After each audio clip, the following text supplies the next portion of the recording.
बिस्मिल्लाहिर्रहमानिर्रहीम। अस्सलामुअलैकुम। Welcome to my channel cooking with Anam Fatima. आज मैं आपके साथ बहुत ही ज़बरदस्त सी रेसिपी शेयर करने वाली हूँ। आज हम बनाएंगे चिकन राइस की रेसिपी, लेकिन बहुत झटपट ज़बरदस्त सी रेसिपी है। बच्चे बड़े सबको बहुत ज़्यादा पसंद आएगी और कोई एक्स्ट्रा इसमें मसाले वगैरह हम ऐड नहीं करेंगे। चंद मिनटों में झटपट सी रेसिपी बनके तैयार हो जाती है। तो चलिए अपनी रेसिपी को स्टार्ट कर लेते हैं। सबसे पहले मैं यहाँ पर यूज़ कर रही हूँ हाफ़ कप के करीब ऑयल और उसमें मैंने ऐड कर दी है एक प्याज। लार्ज साइज़ की मैंने प्याज ले ली थी और इसको देखिए बारीक बारीक कट कर लिया था मैंने, थोड़ा सा मैंने लंबाई में कट किया था। कलर देने के लिए इस वक्त मैं इसमें ऐड कर दूंगी 1/4 टीस्पून के करीब जर्दे का रंग, ऑप्शनल है। साथ ही मैंने इसमें ऐड कर दिया है थोड़ा सा लहसुन, जिसको मैंने चॉप कर लिया था, और प्याज को थोड़ा सौते करने के बाद मैंने इसमें ऐड किया है लहसुन। 2 से 3 मिनट कुक करने के बाद अब मैं इसमें ऐड कर दूंगी चिकन, और चिकन को देखिए मैंने क्यूब्स में कट कर लिया था। तकरीबन ये 1 या 1.5 कप के करीब चिकन बन रही है। और अब मैं इसको अच्छे तरीके से कुक करूँगी 4 से 5 मिनट तक के लिए। फिर उसके बाद मैं इसमें स्पाइसेस ऐड करूँगी। सॉल्ट ऐड कर रही हूँ मैं तकरीबन 1 टीस्पून के करीब, आप अपने टेस्ट के अकॉर्डिंग एडजस्ट कर लीजिएगा। हाफ़ टीस्पून इसमें जाएगा हल्दी का पाउडर, 1 टीस्पून भर के इसमें ऐड कर देंगे धनिया का पाउडर, और हाफ़ टीस्पून इसमें मैंने काली मिर्चों का पाउडर ऐड किया है। 2 से 3 मिनट तक के लिए हम तमाम मसालों को थोड़ा सा कुक कर लेंगे मीडियम टू लो फ्लेम पर। इसमें मैं ऐड कर दूंगी थोड़े से पत्ता गोभी यानी कैबेज। थोड़ा सा मैंने इसको हाथ से मसलने के बाद ऐड कर दिया है। और साथ ही मैंने यहाँ पर शिमला मिर्चें ले ली हैं। आप भी अपने टेस्ट के अकॉर्डिंग अपने हिसाब से वेजीज को कम या ज़्यादा कर सकती हैं। थोड़ा सा इसकी भुनाई कर लेंगे 1 से 2 मिनट तक के लिए।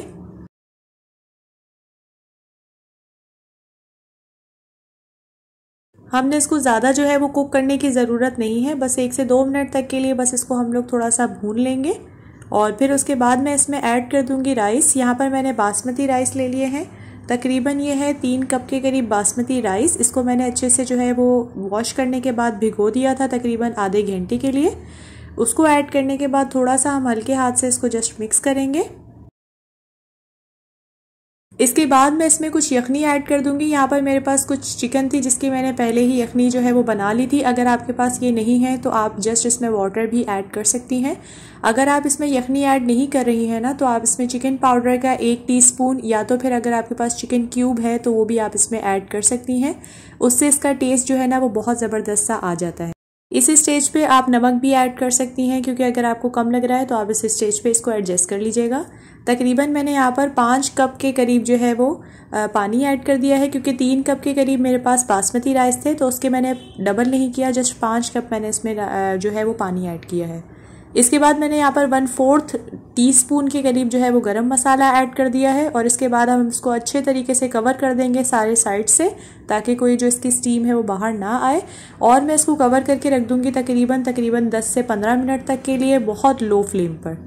साथ ही यहाँ पर मैंने थोड़ा सा जो है वो ऑयल ले लिया है 1 से 2 टेबल स्पून के करीब, और इसमें मैं ऐड कर दूंगी 1 अंडा, और इसको अच्छे से मैंने बीट कर लिया था थोड़ा सा। फिर इसके बाद थोड़ा सॉल्ट ऐड कर देंगे और थोड़ी सी हम इसमें हल्दी ऐड कर देंगे, और इसको हल्के हल्के हाथ से हमने जस्ट कुक करना है। अगर आप अपना बर्तन गंदा नहीं करना चाह रही हैं तो आप इसको सबसे पहले जो है स्टेप में भी आप इसको कुक कर सकती हैं। जब हमने चावलों के लिए प्याज को जब फ्राई किया था ना, उस वक्त आप इसको थोड़ा सा फ्राई कर लें। कुक करने के बाद आप इसको निकाल दीजिएगा और फिर उसके बाद चावलों को रेडी कर दीजिएगा। इससे ये होगा कि आपके जो चावल हैं वो सिर्फ एक बर्तन में ही बनेंगे और बर्तन धोने की टेंशन भी आपकी ख़त्म हो जाएगी। यहाँ पर देखिए हमारे चावलों को भी अच्छे तरीके से भाप आ चुकी थी और ये बहुत ज़बरदस्ती इसमें से खुशबू आ रही थी। इसका कलर देखिए कितना ज़बरदस्त सा आया है। अब हम इसमें ऐड कर देंगे जो हमने एग को जो थोड़ा सा कुक किया था। आप चाहें तो ज़्यादा एग भी इसमें कुक करके ऐड कर सकती हैं। अब मैं इसमें थोड़े से स्प्रिंग अनियंस कट करके ऐड कर रही हूँ। इससे ज़बरदस्त सा इसका लुक आ जाता है और अच्छे भी लगते हैं टेस्ट वाइज भी। अब आप इसको सर्व कर सकती हैं और बच्चों को भी बना के लंच बॉक्स में भी दे सकती हैं। इससे जो ये होता है कि झटपट सी रेसिपी है, ज़्यादा इसमें कोई एक्स्ट्रा चीज़ें भी यूज़ नहीं कर रही होते हैं, और झटपट सी रेसिपी जल्दी से तैयार हो जाती है। बच्चों को भी पसंद आती है ये रेसिपी।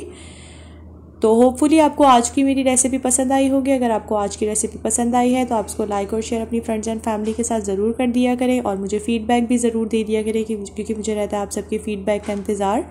हम मिलेंगे इंशाल्लाह नेक्स्ट वीडियो में। तब तक के लिए अपना बहुत बहुत ज़्यादा ख्याल रखिएगा। Take care. अल्लाह हाफ़िज़।